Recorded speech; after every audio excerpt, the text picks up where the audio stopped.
മഹാലക്ഷ്മി സീരിയലിൻ്റെ വരാൻ പോകുന്നൊരു എപ്പിസോഡിൻ്റെ പ്രൊമോ റിവ്യൂവിലേക്ക് എല്ലാവർക്കും സ്വാഗതം. ദുഷ്ടന്മാർക്കൊക്കെ നല്ല രീതിയിൽ പണി കിട്ടുന്ന എപ്പിസോഡാണ് ഈ വരാൻ പോകുന്നത്. കർണയുടെ അഹങ്കാരമൊക്കെ അതോടുകൂടി തന്നെ മാറും കേട്ടോ. കാരണം മഹാലക്ഷ്മിക്കും കണ്ണനും കർണയോടോ ഉണ്ണിയോടോ ആരോടും ഒരു വിരോധം ഇല്ലെങ്കിലും ഇവർ മനഃപൂർവ്വം അവരെ ദ്രോഹിക്കാനായിട്ട് ഇങ്ങനെ നടക്കാനുള്ള അതിന് ദൈവം കൊടുക്കുന്ന തിരിച്ചടിയാണ് ഇനി വരാൻ പോകുന്നത്. അപ്പോൾ കർണയ്ക്ക് സ്വർണ്ണമൊക്കെ കൊടുത്തിട്ട് ഉണ്ണി വരുമ്പോൾ തന്നെ ഉണ്ണീനെ പോലീസ് പിടിച്ചു വീട്ടിലോട്ട് കൊണ്ടുവരുന്നുണ്ടല്ലോ. അത് കാണുമ്പോൾ ദുർഗയൊക്കെ വീണ്ടും പറയുന്നത് അത് കണ്ണൻ കുടുക്കിയതാണെന്നാണല്ലോ. പിന്നെ ഉണ്ണീനെ റൂമിൽ കൊണ്ടുപോയി പരിശോധിക്കുമ്പോൾ അവിടുന്ന് കള്ളപ്പണമൊക്കെ കിട്ടുന്നുണ്ട്. ആ കള്ളപ്പണമൊക്കെ ഉണ്ണീനെ കൊണ്ട് ഇടിപ്പിച്ചിട്ട് ഉണ്ണിയായിട്ട് പോലീസ് താഴേക്ക് ഇറങ്ങി വരുന്ന സമയത്ത് അവിടെ മഹാലക്ഷ്മി കണ്ണന് നിൽക്കുന്നുണ്ട്. അപ്പോൾ കണ്ണൻ ചോദിക്കുന്നുണ്ട്, നിനക്ക് പണത്തിന് ഇത്ര ആഗ്രഹം ആർന്നോടാന്നൊക്കെ ചോദിക്കുമ്പോൾ ഉണ്ണിയൊന്നും മിണ്ടുന്നില്ല.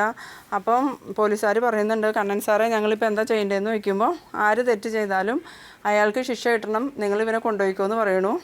ആ സമയത്ത് മഹാലക്ഷ്മിയൊക്കെ ആകെ സങ്കടവും വിഷമമായിട്ട് നിൽക്കുന്നുണ്ട്. അതുപോലെ തന്നെ ദുർഗയാണെങ്കിൽ കിടന്ന് കരയുന്നുണ്ട്. അണ്ട് കണ്ണനോട് പറയുന്നുണ്ട്, മോനെ അവനെ എങ്ങനെയെങ്കിലും രക്ഷിക്കുക, നീ ഇങ്ങനെ അവനെ കൈവിടല്ലേ എന്നൊക്കെ പറയുമ്പം അവനക്ക് ഇത്രയും സൗകര്യങ്ങൾ ഇവിടെ ഉണ്ടായിട്ട് ഇവൻ എന്തിനാ ഈ പണിക്ക് പോയാൽ, അതുകൊണ്ട് അവൻ ജയിലിൽ പോയി കിടക്കട്ടെ എന്ന് പറഞ്ഞ് ഉണ്ണീനെ കണ്ണൻ സഹായിക്കണമൊന്നുമില്ല.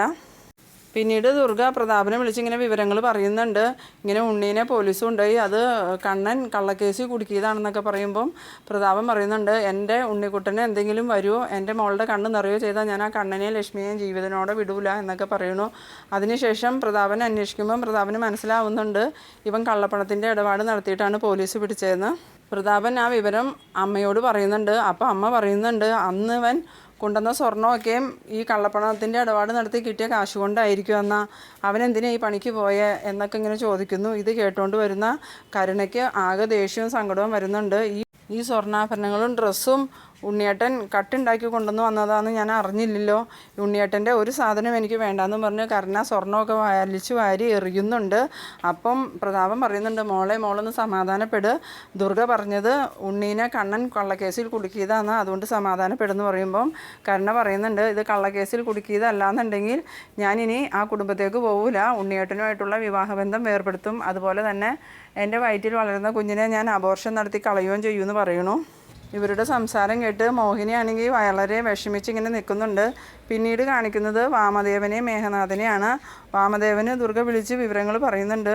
വാമേട്ട ഇങ്ങനെ ഉണ്ണിയെ പോലീസ് കൊണ്ടുപോയി ആ കണ്ണൻ അവനെ കള്ളക്കേസിൽ കുടുക്കിയതാന്ന് പറയുന്നുണ്ട്. പക്ഷെ വാമദേവനൊക്കെ അറിയാം അതൊന്നും അല്ല സംഭവം, ഇവൻ ശരിക്കും പ്രതിയാണെന്നുള്ളത്.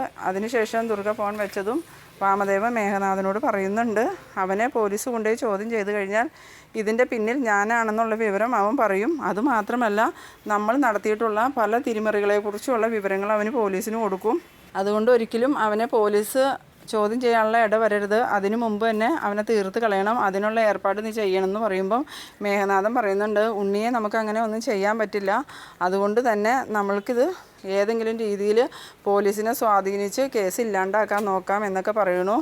ആ സമയത്ത് പ്രതാപൻ വാമദേവനെ വിളിക്കുന്നുണ്ട്. എന്നിട്ട് ചോദിക്കുന്നുണ്ട്, എന്താ വാമേട്ട കേൾക്കണേന്നൊക്കെ ചോദിക്കുമ്പം വാമദേവൻ പറയുന്നുണ്ട്, അവൻ പൈസ ഉണ്ടാക്കാൻ വേണ്ടിയിട്ട് കള്ളപ്പണത്തിൻ്റെ ഇടപാടിന് പോയതുകൊണ്ട് പോലീസ് പിടിച്ചതാണ്, അവൻ്റെ റൂമിൽ നിന്നും കള്ളപ്പണം പിടിച്ചിട്ടുണ്ടെന്ന് പറയണു. അത് കേട്ടതും കരുണയ്ക്ക് ഹാലിളകുവാണ്. ഇപ്പോഴും ജയിച്ചത് ആ ലക്ഷ്മി തന്നെ, ആ കണ്ണച്ചാരൻ ലക്ഷ്മിയാണ് ജയിച്ചത്.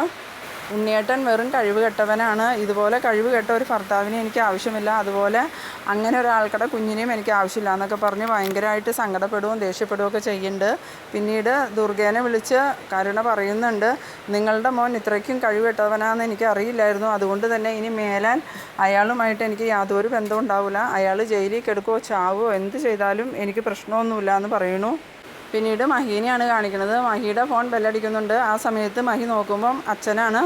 അപ്പോൾ വേഗം തന്നെ മഹി ഫോൺ എടുക്കുന്നുണ്ട്. എന്നിട്ട് എന്താണെന്ന് ചോദിക്കുമ്പം, നീ കണ്ണനോട് പറഞ്ഞ് ഉണ്ണിയെ എത്രയും വേഗം ജയിലിൽ നിന്ന് ഇറക്കണം, ഒരു ദിവസം പോലും എൻ്റെ ഉണ്ണിക്കുട്ടൻ സ്റ്റേഷനിൽ കിടക്കാൻ പാടില്ല എന്നൊക്കെ പറയണു. അപ്പോൾ മഹി പറയുന്നുണ്ട്, ഞാനിതൊന്നും കണ്ണേട്ടനോട് പറയില്ല, കണ്ണേട്ടൻ തീരുമാനിച്ചു വെക്കണത് എന്താണോ അതുപോലെ ചെയ്തോളും, ഈ കാര്യത്തിൽ എന്ത് തീരുമാനം എടുക്കണമെന്ന് കണ്ണേട്ടനൊക്കെ അറിയാം, കണ്ണേട്ടനെ ഞാൻ ഒരു കാര്യത്തിൽ നിർബന്ധിക്കൂല എന്നൊക്കെ പറയുമ്പം, നീ ഇതിനൊക്കെ അനുഭവിക്കും വേണ്ടി നീ ആ വീൽ ചെയറിൽ ഇരിക്കണവനെ കണ്ട് അധികം നെകളിക്കൊന്നും വേണ്ട, എൻ്റെ മോളുടെ കണ്ണീര് ഇവിടെ വീണിട്ടുണ്ടെങ്കിൽ അതിൻ്റെ ശിക്ഷ നീ എന്തായാലും അനുഭവിക്കും, നിന്നെ ഞാൻ വെറുതെ വിടൂല എന്നൊക്കെ പറഞ്ഞ് പ്രതാപൻ മഹിയെ ഭീഷണിപ്പെടുത്തുന്നു. ഈ ഒരു ഇത് കാണിച്ചാണ് ഈ എപ്പിസോഡ് അവസാനിക്കുന്നത്.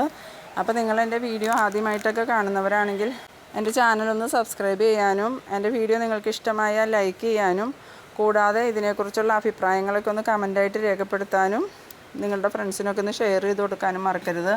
അപ്പോൾ ഇതുപോലെ ഇൻട്രസ്റ്റിംഗ് ആയിട്ടുള്ള അടുത്തൊരു പ്രൊമോയുമായി വീണ്ടും കാണാം. അതുവരേക്കും ബൈ ബൈ.